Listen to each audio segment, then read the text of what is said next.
Wondering what today's episode of Life's Potluck Buffet is all about? Well, stick around and find out. And also, we're going to ask the cards about natural and artificial in our work and lives. I'm John Paulus. Thanks for joining me.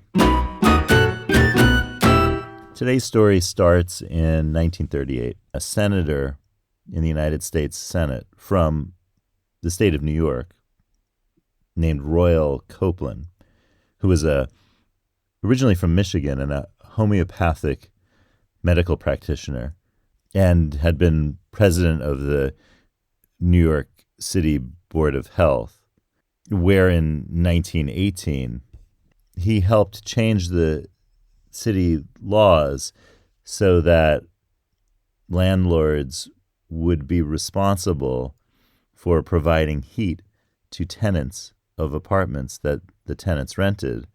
And that looking out for the health and well-being and life of people makes sense in the context of the bill that was introduced in the Senate in 1938 by Royal Copeland, which was named the Federal Food, Drug, and Cosmetic Act. It's often abbreviated as the FD&C Act. And this act was, and let me quote the actual language of it, to prohibit the movement in interstate commerce of adulterated and misbranded food, drugs, devices, and cosmetics, and for other purposes.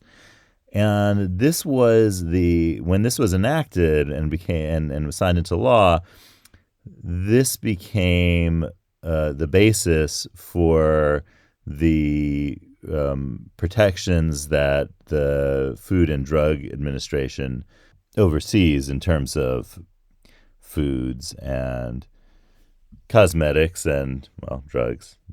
And in this act, there's a section that most of the U.S.-based listeners of Life's Potluck Buffet will be very familiar with from reading lists of ingredients in foods, because whenever there's a food coloring added that is basically a synthetic food coloring, the food coloring needs to be listed in the ingredients. And when you see the F, D, and C, that, you'll see like F, D, and C, red number 40. Sometimes just red number 40. But when often you'll see the F, D, and C, that stands for the food, drug, and cosmetic. And that's from this act. Because this act listed colors that were certified, and colors that are natural don't need to be certified. So those are colors like annatto, which you might see in like cheddar cheeses and that kind of orangey color, cochineal, which we'll talk a little bit more about tomorrow, and which is red and derived from, we'll talk about it tomorrow. And others say caramel color, which is made from caramelized sugar, that brownish color. Those don't need to be certified, although they're listed in the ingredients because they're still ingredients of the food, but they don't need to get certified. There are food colorings. There's a small list of food colorings that are certified food colorings in the United States. If you are listening in Europe or in the United Kingdom, these are the numbers that are E numbers, like the letter E. Those are some of the ways that the food coloring and other additives and food ingredients in general and drug products and so forth are labeled. And there's a very, very, for those of you in the U.S. who aren't familiar with the E numbering system, it's like a lot of things. Almost everything it has an E number. Everything seems to have an E number. So it's not just food colors. It's almost everything. And in the United States, you might see something like yellow number 5, and you might say, well, where's yellow number 4? But as it turns out, yellow in this particular case, this synthetic dye that's used as food coloring, which is called tartrazine, that yellow 4 is actually the same as yellow number 5. So in that particular case, you're already seeing it. Yellow number 4 is yellow number 5. So the key here is to really know the ones well that you won't be seeing on those um, labels. For example, the most famous example, I think, is red number 2, which, after a very long worldwide kind of effort of studying red number 2 as a food coloring, it was found to really be linked to intestinal tumors. And so in the 1970s, red number 2 was removed from the color additive list, that it had been on that list, and it was removed. So red number 40 is what is used now. That's also called Allura Red AC, and that's, for those of you in Europe, it's E129 is red number 40, which is allowed in Europe as a food additive colorant, but not in some localities. Apparently, there's a conflict between certain local laws about not using that. And the same is true in the United States, where certain states have banned and will ban the use of certain colorings going forward. I think a good example of that I saw is red number 3, like its predecessor in numbers, red number 2. Red number 3 is probably it will definitely be banned in certain states going forward in the coming years, and that's already in the plans. And red number 40 in general is used in favor of red number 3. In the United States, in Europe,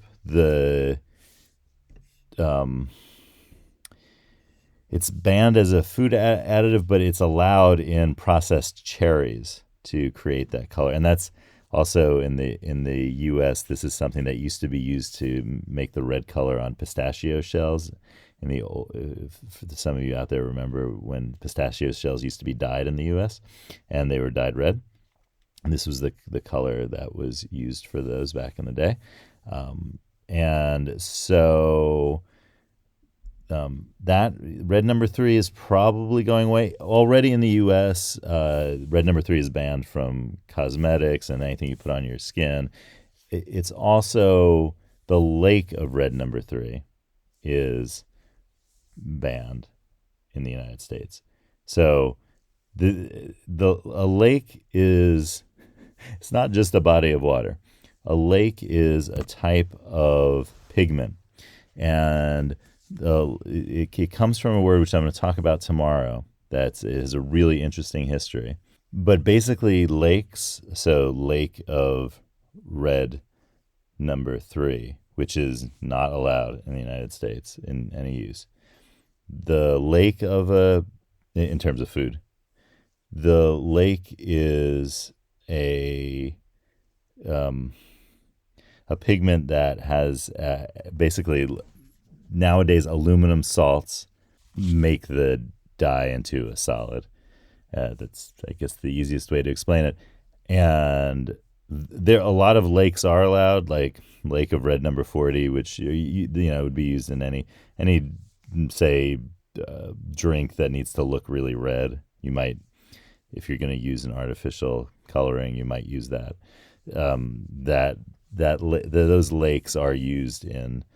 There are lakes that are used in food coloring. Just the lake of red number 3 is not allowed in the United States. So that gives you a little sense about food colorings for today. And as I mentioned, I'm going to talk a little bit about things related to lakes, but not the lakes you think, not the lakes you were thinking about before, but the lakes that we just talked about tomorrow. So, all right, let's ask the cards about how we can figure out what's natural to our work lives. So here we go. Yellow lemons. Oh, yellow lemons number 5. Well, probably number 28. Passions are for hobbies. Blue dumplings. Magenta noodles. Cards. Tell us some things.